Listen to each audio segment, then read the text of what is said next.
Radio Free Tatooine presents Galactic War Report, a Star Wars Galaxy of Heroes podcast.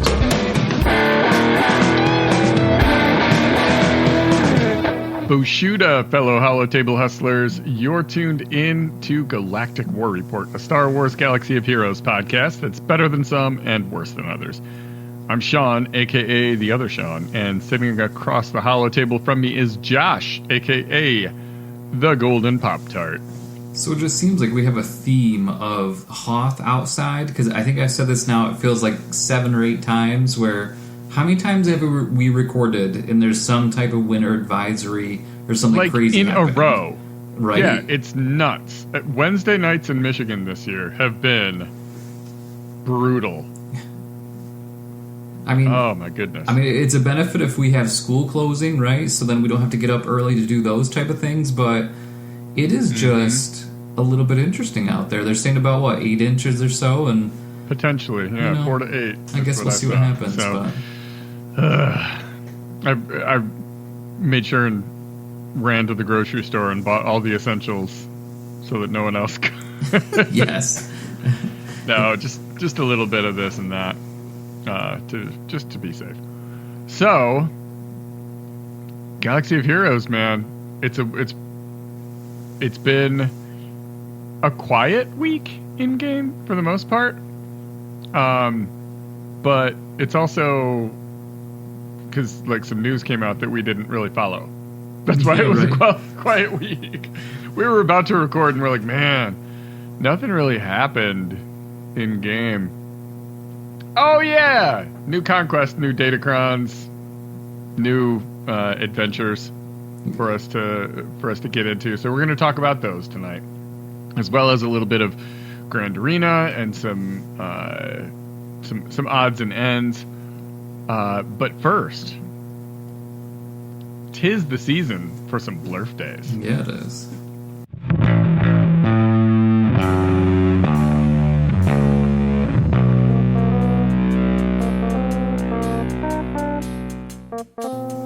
All right. As we release on Valentine's Day, we're releasing on Valentine's Day. How fun. We didn't get you guys anything. Just another mediocre podcast. I mean, it's your gift. It's 419 episodes, so I mean, at some point, the magic goes away a little bit, right? With what the do you gifts. want from us? Yeah. I read something online today. I don't remember who said it. It was part of my, doom scrolling that I do every day. And it just said, like, I've never spoken to a single content creator who, like, is a content creator, who doesn't at some point just lose their mind and go off the deep end. If you're just making that much content, that's why so many of these famous YouTubers or whatever end up just going into conspiracy zone or whatever. And it made me think, well, my content is so whack that I feel like I've still got a pretty good head on my shoulders. I just love that you called it whack. I mean, it is whack. This is a whack podcast. And that's what people love about it. There you go. I think that's like self-deprecation is like armor for comedians, right? There you go, if they right? make fun of themselves, then the audience can't really heckle them, right? It's kind of this armor. I think that's what we do here. Like, we don't take it too seriously, and that way if someone writes in and says their audio quality sucks, we can be like, yeah we know. They sound like a couple of dorks. Yeah, we are. It's it's what we do. Anyways, blurf days. This week on the 14th, on Valentine's Day, the 2 most romantic characters in the game. Some would say it's Han and Leia. Maybe it's Anakin and Padme. No, it's B1 Battle Droid and Sith Marauder. And before anyone jumps in and kink shames Sith Marauder, let me just say, this is a long time ago in a galaxy far, far away. What they did for romance back then. If it's a B1 battle droid and a Sith Marauder, as long as they're happy. Yes, that's all that matters. So Sith Marauder is turning 7 years old, and B1 is turning 6 years old, I guess. Wow. I would have thought B1 was older than Sith Marauder, but alas, maybe not. On the 15th, we have Kylo's command shuttle. That is turning 8 years old. Wow. And then on the 16th is Sith Empire Trooper, also turning 8 years old. Just a weird couple of days. Yeah, it is. A couple days after that, on the 18th, is Sith Assassin, also 8 years old. Boom, boom, boom. Let's release some marquees, they said, and so they did.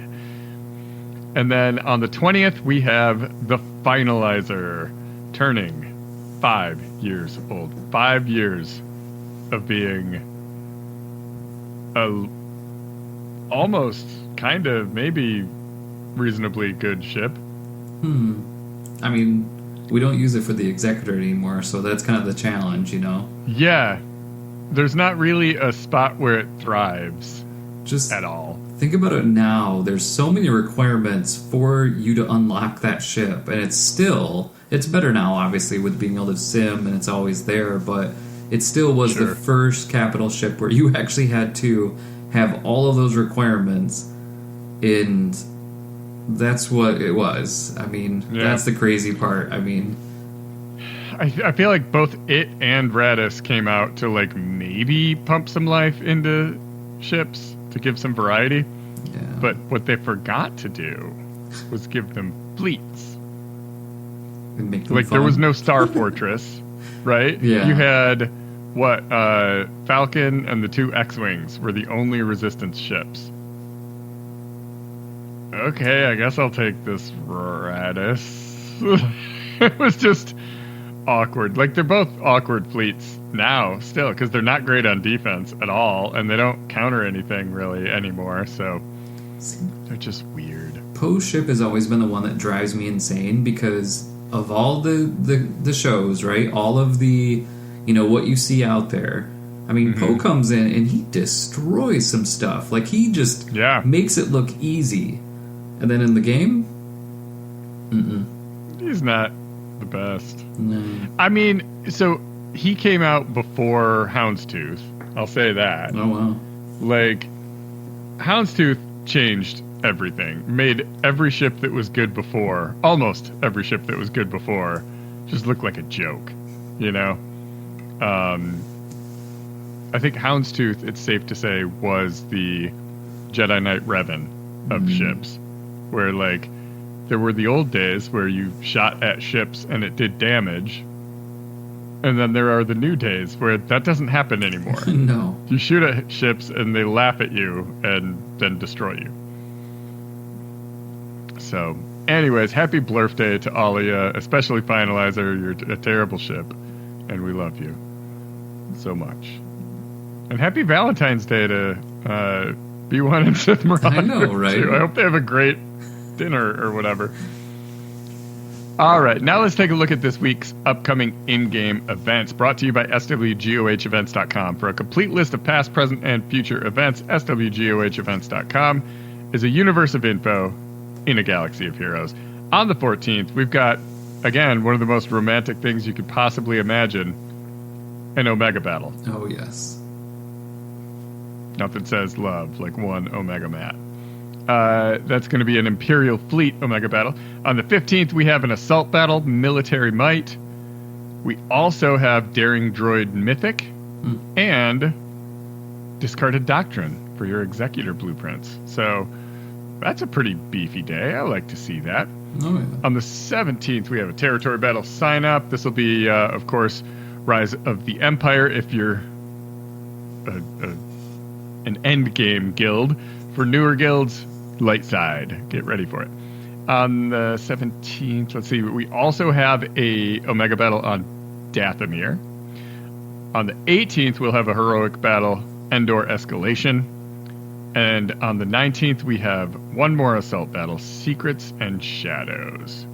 which is now just easy peasy. Love it. The 20th brings us Dark Sovereign. That's your Leviathan blueprints returning.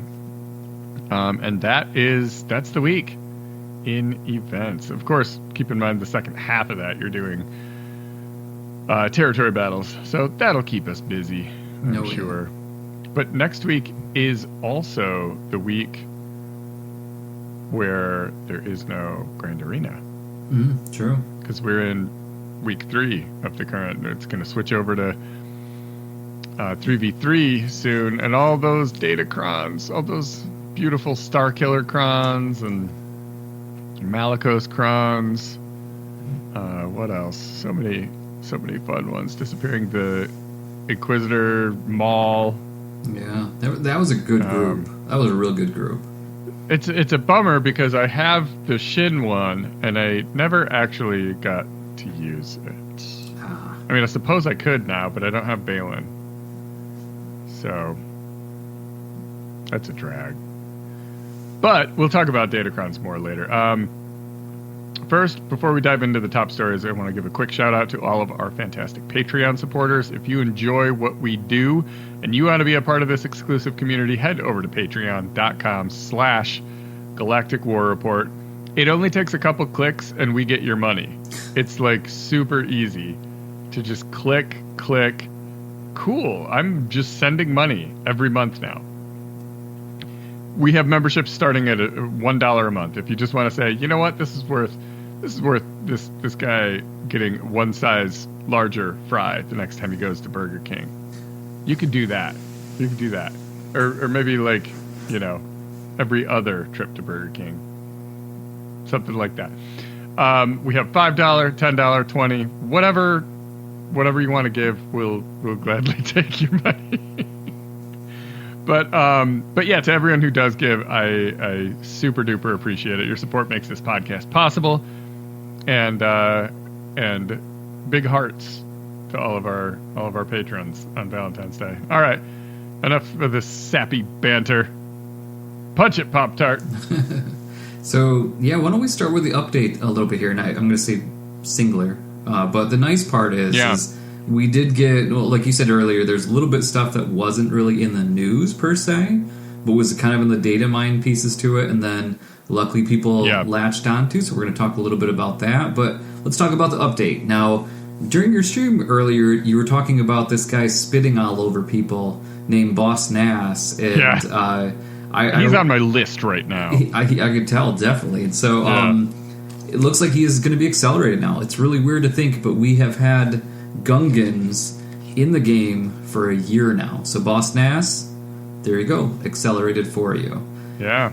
Another interesting thing, and it sounds like it's only for the Hunter quest, but they put a saw on Canteen 4F, just so that way you had the ability to attack a saw in the wild and you didn't have to actually go find one, because it's kind of tough to do so. So it looks like that was updated on there, so if you are whaled out on Hunter, it's a little bit easier for you to get those couple points for the good old actually, before I say that, I actually didn't get 50 this time. I wasn't paying attention, and I didn't realize I missed a couple, which was going to be the Territory Wars. I didn't attack. I put everything on defense. I didn't get that one, and I missed out on each one. So, man. So I need to do better this time. So anyways. I'm looking for the Saw one. I don't know. Oh my goodness. Okay. I guess. You have to do it one time, but it requires 255 shards. Yeah, so this doesn't affect a whole lot of players. No. That's why I just thought it was funny that they went in and actually put Saw into something to make a couple people happy. So there you go. If that affects you, then I'm proud of you. And then also it looks like there was an issue in Tier 1 of the GL Ahsoka. Looks like you weren't able to kind of pass through. So it looks like that is working again for you. So if in fact you are, there you go. That is all set. And then I just had one other thing real quick before we move on to anything else. Is just, did you notice that Hunter and Omega aren't clones?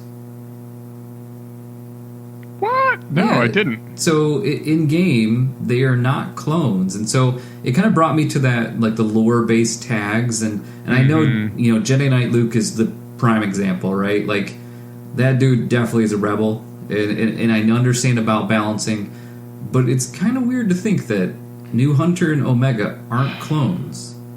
I would say the argument I could make for it is it's clone trooper. But if Child Omega is a clone trooper, then Omega grown up knowing how to use weapons. Right. I think. Or grown up a little. Yeah, I think I don't like it. I mean, it just brought me to, like, I was looking through a few, and Beskar Mando gets me a little bit too. I mean, his ship is a bounty hunter, but he's not a bounty hunter. Yeah, that's... right? That's nonsense is what that is. And then just a small one, which is not a big deal, but Ezra. So Ezra is technically really wasn't a Jedi. I mean, but why isn't he a Ufu? I mean... Isn't it weird? And he slots onto a Rey team so well. He does, yeah. I mean, it is kind of strange. But he was a Jedi, you know. Well, was he really? I mean, when he trained with Kanan, he became a Jedi. Okay. Old school Ezra is a Jedi. And then he just disappears off to the unknown regions, right?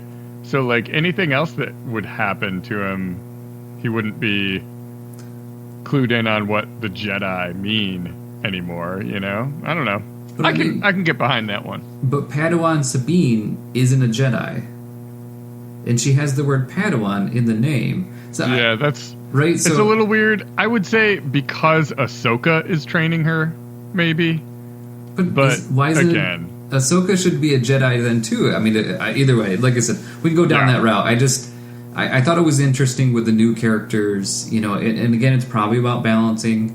I mean, but as a whole, it's kind of different to kind of go through to see that. So, yeah, that's kind of weird. So, speaking of the episode track, that was what I was trying to say earlier that I unfortunately did not get to level 50 on. They did release kind of like the free versus the paid. Really nothing too crazy in here. It looks like it's basically the same and similar type of thing for it.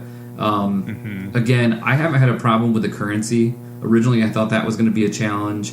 Even with not getting to 50 last time, I still have enough currency and I only get Omicron mats in most cases. Are you in the same boat with that?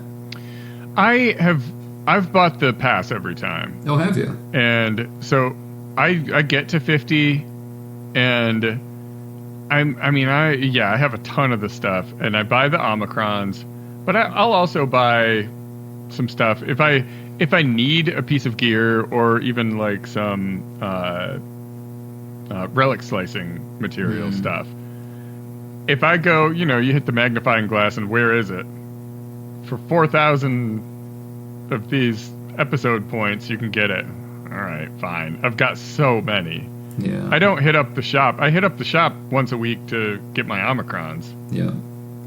And I don't generally peruse what else do they have. Like, it's not that exciting. But, again, like I said, if I'm looking for a specific piece and I see that it's available there, I'll usually buy it.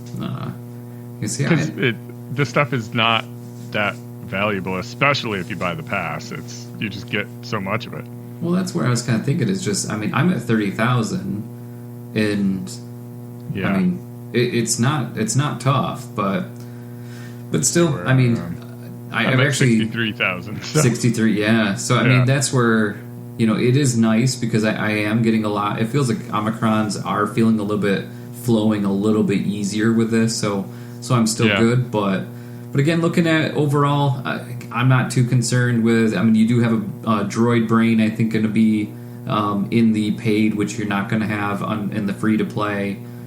So it definitely is going to be better because I mean, if you're paying for it, you might as well have better pieces to it, and it's not just the currency, as a whole. You get but 20 hunter shards too. That's not bad. Which is nice, yeah. I mean, you think about that, depending how it works. I mean, that's 20 shards could be like 2 weeks worth of work but then in some cases. If that kicks you up to the level of his event where you can get 5 a day. Oh, yeah. Now we're talking like 40 or 45 or whenever you buy the pass, you know? Yeah. Like that gets you some more value there too. So that's, I don't know, that's always like a selling point for me. Yeah. But I get it. The whole thing is like, it's not necessary, but I don't know. I kind of like it. Yeah, no, I get it. I mean, if you're going to pay money, it makes sense to get as much as you're going to get. So if you're looking at the value per dollar you spend, you know. I haven't bought the last few Conquest passes, so you know. Well, this is kind of what I buy instead, I guess. I guess speaking of Conquest passes, why don't we, dive into a little bit of the next Conquest feats? Sure. Because I think the one thing that we looked at, I mean, earlier, just like, it doesn't look too bad. I mean... No, this is, I first saw this, Egnard's posted a guide to it on Reddit, and I can link that in the show notes. But, I mean, this looks a lot, it's a very similar thing to, like, what SWGOH for Life would have. It doesn't have the like tracker where you click, yes, I did this battle once or this one twice and all that. And I'd still be interested to look at that site as well that Bit Dynasty runs. But this is a really cool, like, he has graphics done by Moonborn, who is really good at that. So much better than me. But yeah, there's like an image for each sector that goes over recommended teams and the feats and what feats those teams are going to help you knock out. And the TLDR here, I think, is the feats look so much more chill than the last couple Conquests. And I got Rey. I have not unlocked a character at the end of a Conquest in quite a while. But it's just such a pain. And these look way more chill. They do. I mean, the global feats, I think that's the thing that was interesting. I felt like last round, it was a little bit easier to do the global feats. It's just the fact that you had to consistently use the same character in multiple sections. Exactly. It didn't make a lot of sense. And, but this time around, the global feats, I mean, you have crit chance down 100 times, which again, I'm so grateful for, the Padawan Obi-Wan, that it's hugely helpful in that case. Yeah, heck yeah. Honestly, if you have Obi-Wan, you're probably it's going to be pretty easy. And then it's going to be 50 enemies to defeat, for Inquisitors, so you're going to beat the Inquisitors, right? So, or with the Inquisitor. I mean, again, they are a staple when it comes to Conquest. You just have to do it. Imperial Remnants, that's 20 battles. Night Sisters, 20 battles. And then you have some of the, like the War of Attrition disc, you just got to go through and take some turn meter. And then light side Mandalorians. That's not bad at all. And then lastly... No, I mean, for anyone who has... Even if you don't have Bo, you could put together a decent team with Bam. But anyone that's got Bo is just going to cut through that. Yeah, and lastly, you have Overpowered. I mean, that's not a disc, that's going to be a... gosh, what do you call those things? I'm drawing a blank here. Consumable. There you go. It's going to be one of the consumables. And really, to be honest, that's really not too bad. War of Attrition is a disc that you earn. Yeah, it's Overpowered is the one that's going to be the last piece, which I think that's going to be a consumable. Oh, yeah. Gotcha. But yeah, like you just said, Resistance, I mean, that's one of the teams in there for the first tier. Looking at the second one's Mercenaries. And it's 10 battles. Right? Yeah, 10 battles. It's not... Easy. Just remember, like it has on here too, Ben is not Resistance. So... Yeah, oh my god, how many times have I screwed that up? I mean... I have definitely talked about that on the pod a couple of times. And then Great Mother's back again. Mercenaries, again, that's not a big deal. But there's a global for Night Sisters instead of Great Mothers in one sector and Morgan in another and Night Trooper in another or whatever. It's so much easier. And then looking at it, we adapt or die again. That one, to be honest, you can die every single time and still get that, even if basically cheese Yeah. that. It's not too bad at all. You know, Captain Rex surviving, I mean, he's been around for a while now. We shouldn't really worry too much with that one. Now, in Sector 4, the one thing it says defeat 25 enemies with droids. That one is a scenario where it's going to be interesting, but you're going to be fine, most likely. Yeah. I mean, you got the Grievous team. It's going to depend on data discs. Agreed, yeah. I mean, it's going to be Grievous or Afra, right? Like, or I suppose a Resistance droids thing with Jedi training Rey is certainly always an option too. I mean, if you have to, you could probably cheese it with certain things, but it's really not too bad. And then in Sector 5, we got American, and Shin Hati again. So I mean, that one again was a global feat last time. You know, it's going to work. It's going to be fine. Now the defeat 35 enemies with Phoenix. I mean, we got Captain Rex. I mean, you can usually put him in a lot of different pieces, especially with Jedi Master Luke. You know, I mean, so that's pretty easy. And then you have Jedi Knight Cal Kestis in there too. You got to defeat 35 enemies. Honestly, like, it's not a scenario where you have to beat somebody with a Balin or, you know, or Dark Side Rey, you know, or those pieces to it. So it does 35 with Cal seems like a lot. But keep in mind, you can play him with Jedi Master Luke, where you're passing turns to him constantly. So, and there has to be an Empire one in that too. I think that is just so nice when it has the troopers. You just keep on beating the troopers too.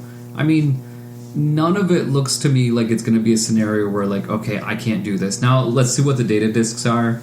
I mean, a lot of times it feels like, you know, when they have the feats being a little bit tougher, it seems like the data discs are better. So I haven't seen anything just yet on data discs, have you?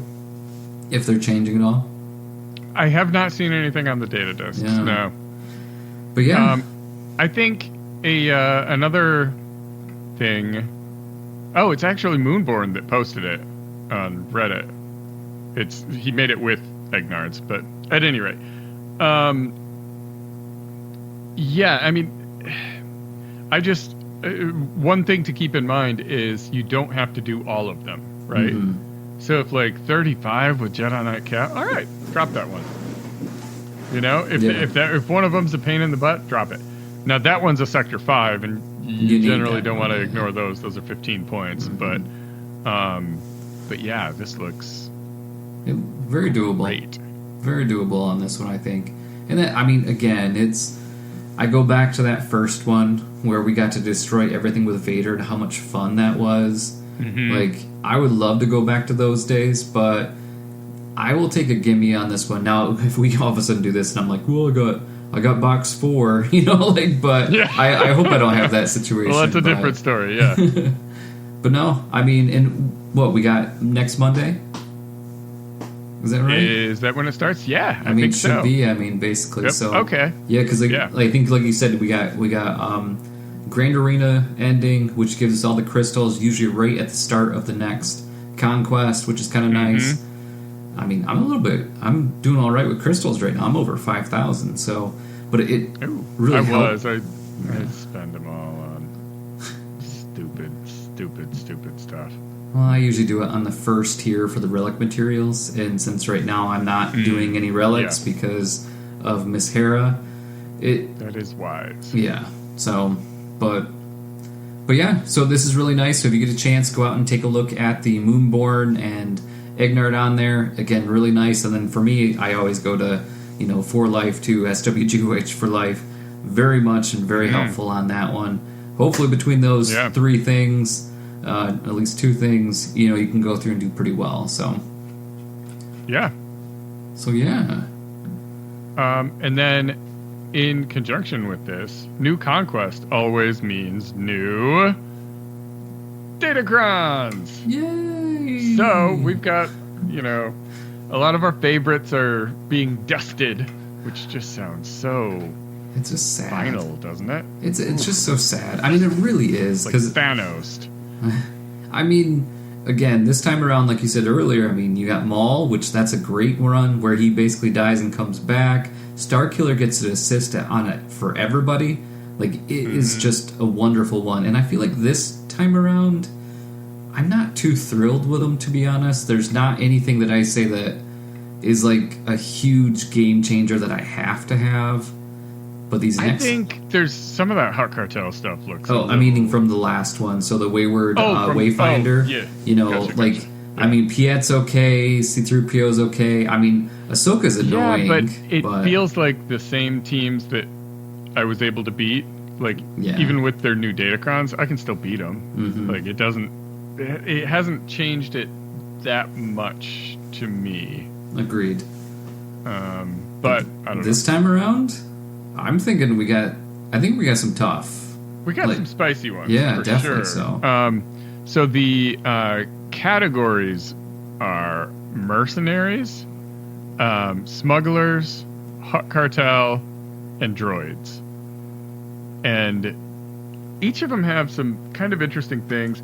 One thing to note is the dark side starts with 25% turn meter. I love that. Mm-hmm. Light side gets a version of that in this too, which I think is really cool. I mean, tanks comes back too. It feels like they just flip flop. You know, I mean, business. Are there any like particular characters that kind of stuck out to you or abilities? Yeah, I mean, there's definitely for characters. I think there's a few. You know, I think it really feels like they did a good job of making it to where it's like different teams. You know, because I think I agree. I think they did a good job with that. Even weirdly enough, like, and again, this isn't the best one, but Kyle Katarn on there. You know, so I mean, that's nice because that's another team that I feel like I use a decent amount now. But it's just nice Rebel fighters. Yeah, right. I mean, Mon Mothma or however you're going to use him. Yeah. But I think what you just said earlier about the Hut Cartel, I think there's going to be some nice ones. I think looking at Gamguard, you know, for me, I don't have Embo up where he needs to be, but I think Embo is another great one with the fact that you have so much good things with the Hut Cartel. I mean, Embo makes a lot of sense. Embo's spicy. His is whenever he crits an enemy, he gains 10% crit damage, defense penetration, and offense, stacking until the end of the battle with a max of 200%. But I mean, he already hits all right. Yeah. And that's going to really turn him into a monster. But I mean, if you don't have him up and running, then you have Gamguard, which is at the start of the encounter, he gains 5 stacks of My Kind of Scum, 100% potency. I can't even say the word right today, I guess, night. Potency, 50 speed, 20% crit chance for every Hut ally. Yeah. I mean, that's great. And when he inflicts damage over time, he gains riposte for 2 turns. And then he has 30% reduction of damage while he's taunting if they have a damage over time or thermal detonator. I mean, that's pretty good. I think the other thing to keep in mind, not just character-wise, is Hut Cartel has a huge faction bonus. I mean, there's a bunch of them, but I think this is totally worth a reroll, especially if you get like an Embo or a Gamorrean Guard or something that looks like it's going to be useful for you. That whenever an enemy takes damage from a thermal detonator, which have you seen Hut Cartel? Yeah, right. All Hut Cartel allies gain 5% offense stacking until end of encounter. No max, just 5% stacking. While an enemy is inflicted with a thermal, they are immune to health and protection recovery. Wow. That's massive. And then whenever a Hut Cartel ally uses... This is all the same cron. Whenever a Hut Cartel ally uses a basic ability during their turn, all Hut Cartel allies gain 10% turn meter. I mean... Yeah, that's going to be nice. There's a lot of assisting. Bausch is always doing a basic. Jabba has that mass assist and cleanse move. Like, I mean, I feel like that alone is going to be nuts. And whoever the level 9 is, you know, you got some options, but that's going to be stupid. It is. Now, I will say I'm going to have to get Beskar Mando just because, you know, it's Beskar Mando. I feel like he needs anything that he can. So, I mean, it's not like it's going to be changing the world by any means, but he's able to do the Padme effect, as I call it, but where he deflects part of the damage back to the attacker's true damage, so which is really nice. I mean, we'll take it. It's definitely not as good as some of the other ones, but the other one I'm really excited about, just because, again, he's one of my favorite characters, is Jedi Knight Cal Kestis. Oh, that looks fantastic, yeah. It looks fun, because, again, it's like, when you have BAM, it's going to be its own, right? So its own group. You know it's not going to compete. Like this last one, C-3PO and Han, I felt like you're competing who you're going to use it with. This one with Cal, I mean, now it's going to help maybe just a little bit, but with Jedi Master Luke, you know, so whenever for sure. Cal uses configuration, he gains 5 stacks of impervious until the end of the encounter, which is impetuous. There you go. Sorry. Yeah. So basically, that means we're getting closer to his insta kill. Yeah. And then like doubles the speed, basically. Right. And so then when he uses the other attack, he ends up getting 50% defense penetration and 100% offense for 2 turns, which is great. And then anytime he gains a buff, which is all the time. Awesome, right? And so then if I just kept on thinking, okay, what if I bring Yoda in this and he passes on the buffs, and then he gains 10% defense, stacking up to 100% until the end of the encounter. So which is good because he is one of the squishier ones on the Jedi Master Luke team. So, but yeah, I like that. Any other ones that you kind of see that you have your eye on? A lot of the droid stuff is interesting. They have the, like, when they fall below half, they get damage immunity kind of thing. And some of the characters are interesting to me. I think particularly BT, again, the fact that it's not all one droid team. You've got BT1 has a good one. You've got Stap has a good one. Actually, IG-88 would be on BT1's team, probably. But even HK-47 has a pretty good one that you could use on like a Sith Empire kind of deal. But yeah, I like that, and I'm looking for the actual, there it is, the droid thing. First time they fall below 40% health, they gain damage immunity for 2 turns, and whenever a droid ally dispels a buff or debuff, all droid allies gain crit damage up and offense up for 3 turns, can't be dispelled. Whenever an enemy is stunned by droids, all droid allies recover 25% health and gain 10 speed stacking. So, like, I mean, that does a lot. Yeah. For just the damage immunity alone is huge, but then it also turns them into a ramp threat with IG-88 being able to capitalize on that, BT1, Stap, like that's pretty cool. I like that. So yeah, it's pretty nice. I love that it's a relatively chill Conquest and some pretty solid Datacrons. I'll take it.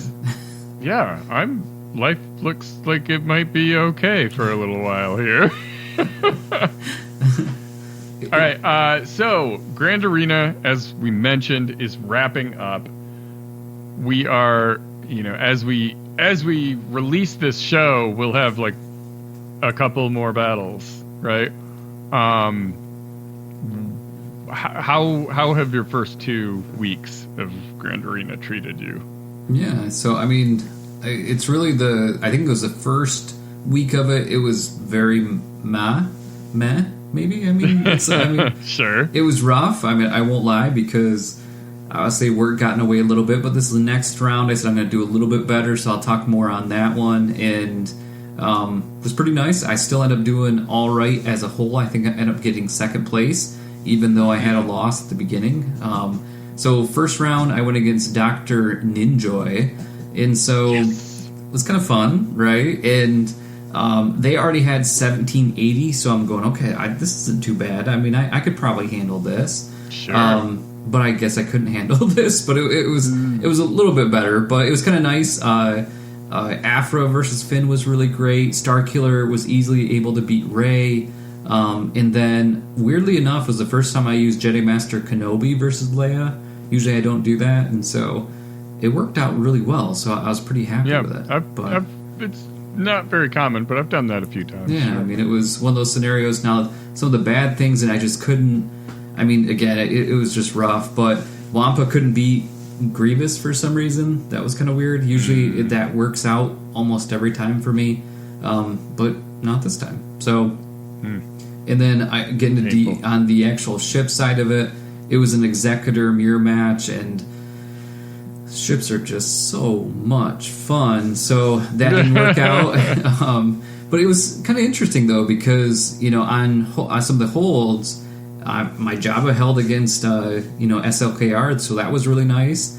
And my Great Mothers, I mean, they were the MVP of this time around. I mean, they held against Lord Vader, which was really great. But yeah. I did notice though, my Jabba was beat by their Afra, and I was like, okay, like, my Afra doesn't have any Omicrons on her, but I'm like, I didn't think she still beat Jabba. Looking at the data, and I guess she does in some cases, but sometimes, yeah, it's either that or my Jabba was really sucking it up that day. But yeah, but still, I ended up losing. It was really close. It was 1764 to 1780. It was a full clear, but I just didn't do it very clean. So I was like, okay, I said I was going to do better this round. I better really do better. And then I turned on for the next round, and the person stopped at 460. I'm like, yes, I can try just as hard as I want to try, because they stalled out, which was really nice. But yeah, I love to see that. I know, it feels so good. But it was kind of nice. I don't get to go against GL Ahsoka very often, so she was on defense, and Leia did not have a problem, so that was really nice. And then I also had a trench on defense, and I love using gas against it, and I just always replay that episode in my head while I'm doing it, so it's kind of fun as a whole. So now the downside for me is I had a lot of whoopses that were kind of dumb, so it was one of those things where I knew I was going to win, so I just kind of went for it in some cases. But the Dash team that they had on there, my CLS couldn't beat it, which was really weird, and they just destroyed me. Ewoks. I lost to Ewoks. I mean, I definitely... And I tried to use Imperial Troopers, and even with the, Pietron, it just didn't work out, and man, and then their Night Sisters, it wasn't even, Great Mothers, it was just regular Night Sisters. Maul lost against, and then so did Afra, so it wasn't pretty, so I ended up... Humbling. Yeah, I'm grateful that they stalled out, because they stalled out, actually, my Reva team. They tried Lord Vader against it, and then Bo, and it didn't work. And then my Great Mothers held again against SLKR. So, I mean, and they couldn't beat them. So that was kind of nice. So I ended up winning 1306 to 460. So, I mean, I'll take it. And the best part of Grand Arena is, again, when you have 2 times in a row where someone stalls out. So the third round, I pick it up. It was 1377. So I'm going, okay, a little bit better than the 460, but I think I'm going to be okay. And I ended up getting a full clear, but it was not a pretty one again on this one. Nothing too crazy. Bo against Lord Vader, Jedi Knight Kenobi versus Padme / Queen Amidala there. But the downside is my Star Killer lost against their Star Killer, and it was a beast. I basically had to pick that person apart. It was a rough one. And then my Sith Eternal lost against a Bastila Elite against Jedi Master Luke, and it just... It timed out. So, dang, right? But... Yeah. So, but the benefit is my Reva again and my Great Mothers both held again. So, Reva was against C and Maul, and then Great Mothers was against Afra, and they just didn't try again. So, she definitely had... I mean, Great Mothers had a really, really great time with that. And I mean, there's no even real good Datacron for it. So, to hold against GLs, I'm pretty dang happy about that. So, yeah. So, I'm still in Kyber 3. I'm hanging on by a toenail, but I am still in Kyber 3. So, yeah. So, how about for you? Jeez. It was a good week, and it was a stupid week. Understandable. First round, I went up against Mayor Yaman. I streamed that one, and it was a beatdown. 1843 I put up. Wow. And I was like, that's good. I don't even need to check this tomorrow. 1843 is just not something normal people are going to beat, you know? And sure enough, when the dust settled, yeah, they didn't. I got one defensive hold. It was my Gungans, who got attacked by a Dark Trooper Moff Gideon team. Oh, interesting. I don't know if that's supposed to work. I haven't looked at the .gg or the insight to see what the odds are, but that did not work. And then he said enough of that and took Sith Eternal Emperor in and cleared that. So only one defensive hold, but I won 1843 to 1791. So I will take that. Oh, yeah. Next round, I go up against Bel Samui, and I streamed that as well. I put up 1827. Feeling pretty good once again. Right? Full clear, no issues, right? On defense, the next day I log in, I see that they took out my Jabba with the Lord Vader. Okay, cool. Wasn't great banners. It was 58 banners. And then attacked my Reva with their Treya and failed. And that was that. They gave up. Oh, nice. So another win, 1827 to 75. Then round 3, the finals. That was Super Bowl Sunday. And I just forgot to attack. So I lost 0 to 1734. Come on, I could have beat 1734. Man. So with that, they actually, I got a defensive hold with my Reva. They tried Leia, and she said, no, not today. And then they tried Jedi Master Kenobi, and yeah, they insta-killed Grand Inquisitor. But again, the rest of them stayed. And then Darth Malgus finally knocked him out. I got a hold with my Qui-Gon Jinn. They tried to Bad Batch it. Oh, wow. I get it, man. That stuff used to work. It doesn't work anymore. So that failed. So they beat my Qui-Gon with their Qui-Gon. They let Qui-Gons beat Qui-Gons. Then Rey got a hold as well. Oh, wow. With Ben, Ezra, that kind of comp. And they tried Sith Eternal Emperor with a kind of... They went for it. They tried Watt and Armorer. Like, that makes sense. You're trying to soup up your Emperor so he survives. Shore Trooper for a pre-taunting tank, sure. And then Darth Talon just also was there. And that did not go well at all. They knocked out the riffraff, like Jedi Training Rey and Holdo. But then they had to bring in Jedi Master Luke to seal the deal. And yeah, 1734. And based on what they attacked with, like they attacked with their Great Mothers. They attacked with their Leia, Jedi Master Kenobi, Malgus, Qui-Gon even. Like a lot of teams that you normally would be prepared to see on defense. And they attacked with Leviathan, Executor, and Profundity. So clearly I could have taken ships. I could have walked all over this kid. And I just didn't do it. And that bums me out. That said, I'm still in Kyber 2. I got second in the event. Oh, nice. Even though I just didn't do anything for that last round. And yeah, I'm at 3402. The floor of Kyber 2 is 3310. So I'm almost 100 past the floor. I'm like a third of the way to getting back to Kyber 1. And man, if I would have beat that cat, I'd be feeling pretty good. That said, I will see. I started week 3. I streamed my first match. I put up 1777. There were a couple of real frustrating, stupid matches where They put up, it was, what's their name? Leandra. They put up some defenses that I was not expecting. And I have to commend the placement of defenses. It was pretty nasty. Yeah. Getting into that back sector and seeing, like, oh, thank goodness it's not Great Mothers. Or it's not, there's a couple things I was like, please don't be Jedi Master Kenobi back here or something.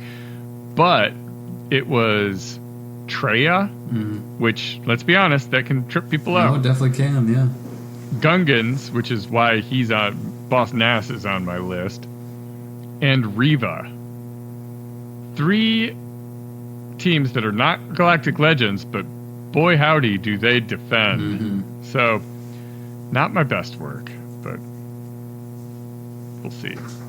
We will see. All right, we have talked enough about this game, and so we shall go to bed now. After we tell the people who you grinded. Yeah, it's not a lot. It feels weird, right? Like it does feel weird. I think we have a similar thing that made it a weird week. It does, and so I am working towards Ahsoka, and it not much happened this week. So now Padawan Sabine, she went from 23 out of 85 up to a whopping 59 out of 85. Now Hu Yang, that's not bad. It's not bad, right? It's 63 out of 65 up to 32 out of 85. And then Hera, which I just noticed you're a little farther than I am. Spoiler. Yeah. I went from 46 out of 65 up to 1 out of 100. Well, if you'll recall, I kept buying, every time I had enough crystals, I kept buying packs for her to try and speed that up, not knowing she'd be the one to hit Cantina. Which, I get you. That's life. Now, the only other thing I really moved towards was going to be the punishing one. So we went from 4 out of 100 up to 22 out of 100. So, yeah, that's only 4 things I changed. Like, that doesn't feel very weird? good. Now, Zetas wise, I'm actually sitting at 86, and then I have 64 Omicrons right now. Originally, I was kind of going to hold on to these for Balin, but I'm a little bit worried. We're probably about 2 months away from that event, so I'm not sure if they're going to make it till then. So that's fair. I think his are good, too, but, like, I don't know. I don't know what else you have on the table as a maybe, but I have a lot. I have a lot I could, but I suppose we all do, right? Right. I mean, it's just I need to use them. Like, I don't have any on the Gungans. I mean, it just, I mean, it's one of those things where I kind of want to put them on Balin, so that's why I just might just do it, and because why not, right? So yes. That is my 4 things that I updated. No relics, no gear level. So, I mean, I need to get my fix from you, I guess, this week. So, who you grinding? Oh, we did some relics, baby. Not a whole lot, though. My Ahsoka journey is as follows. My Padawan Sabine went from 59 out of 65 up to 17 out of 85. I just feel like all these normal energy nodes, I did not get the drop rates you got this week. Yeah. Hu Yang went from 20 up to 41 out of 85. Like, what are we doing here? Come on. General Sedula, on the other hand, from 58 out of 85, I have her up to Relic 3 now. Nice. That's all the relicking, I think. Oh, no, that's not all. I got Rey. Oh, yeah. So, I suppose that's something. I took her up to Relic 5. I want to take her higher, but for now... Or no, I think I had her last... Whatever. I have her at Relic 5. My Balin journey is just down to Marak. I got him from 58 up to 72 out of 100. Again, what is going on, man? 14 shards in a week? That's rough. Yeah. Other than that, let's see. Punishing one went from 3 up to 28 out of 100. So we're getting there. completing ships is one of the best feelings in the game. Agreed. When you get done with a ship and you're just like, I don't have to touch that for quite a while. That's awesome. I didn't apply any Omicrons this week. See, now I'm confused. I gave Rey one of hers, Darkside Rey, but I think I had already done that last week. So I'm coming up on having another one ready. I don't have a plan for it yet. I may end up saving it because no one's like super urgent for me. But, you know, I'm a pretty impulsive guy, so we'll just see what happens with that. And then I gave Zetas to Hunter 2 has his Zeta, and Rey. Yeah, that's right, because last week I had Rey, but I had only given her 2 Zetas, so she has her 3rd now. And all is well. Everyone has their required Zetas to function.